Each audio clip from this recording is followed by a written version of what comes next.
ব্যাপক জনভিত্তি থাকা সত্ত্বেও নির্দলীয় নিরপেক্ষ সরকারের অধীনে নির্বাচনের এক দফা দাবি আদায়ে ব্যর্থ হয়ে এবার নেতৃত্ব ঢেলে সাজাতে কাজ শুরু করেছে বিএনপি। ঈদের আগে একদিনেই ভেঙে দেওয়া হয় সারা দেশের বিভিন্ন মহানগর সহ সহযোগী অঙ্গ সংগঠনের ৯টি কমিটি। কেন্দ্রীয় নেতৃত্বে রদবদল করে বিভিন্ন পদে পদায়ন করা হয় ৪৫ নেতাকে। বিএনপির কেন্দ্রীয় নেতারা বলছেন, ভবিষ্যৎ বিবেচনায় নিয়েই দল পুনর্গঠনে এমন সিদ্ধান্ত হাইকমান্ডের।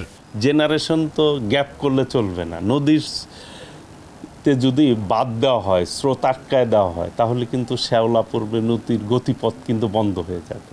প্রবীণদের যে বুদ্ধি দীপ্ত, তাদের যে অভিজ্ঞতা, সেটা কাজে লাগিয়ে একটি সমন্বয়ের মাধ্যমে আমি মনে করি যে এইটা গতি বা বৃদ্ধি পাবে। আমি আশা করি নতুন নেত্রী যারা আছেন বা আগের যারা আছেন অভিজ্ঞ নেতৃত্ব সব মিলে একত্রে কাজ করলে এই সরকারকে যে কোনো সময় আমরা ওই সরকার যদি জনসমর্থন নাই, মূল ভিত্তি নেই সরকারের যে সময় বিদায় দিতে পারবো। দল পুনর্গঠনের পাশাপাশি জনদাবির ইস্যু নিয়ে রাজপথের কর্মসূচি আসছে বলেও জানান বিএনপি নেতারা। বিএনপি তো জনগণের দল, আমাদের মূল শক্তি হচ্ছে জনগণ। তো জনগণের সমস্যাগুলো তো আমরা সামনে নিয়ে আসবোই। আমাদের আগামী যে কর্মসূচিগুলো আসবে অবশ্যই জনগণের এই সমস্যাগুলি সামনে আসবে।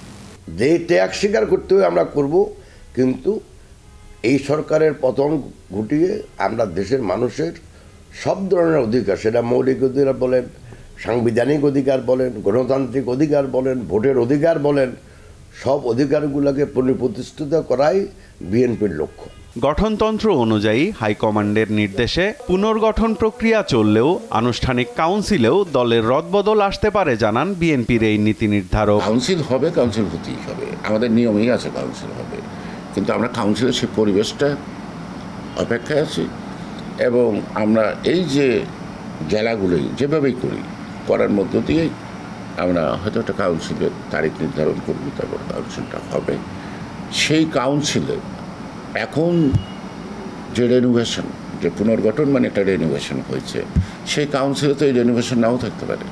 নেতৃত্বের রদবদল কোনো ব্যক্তির প্রয়োজন নয়, বরং দলের প্রয়োজনে বলেও দাবি এই নেতার।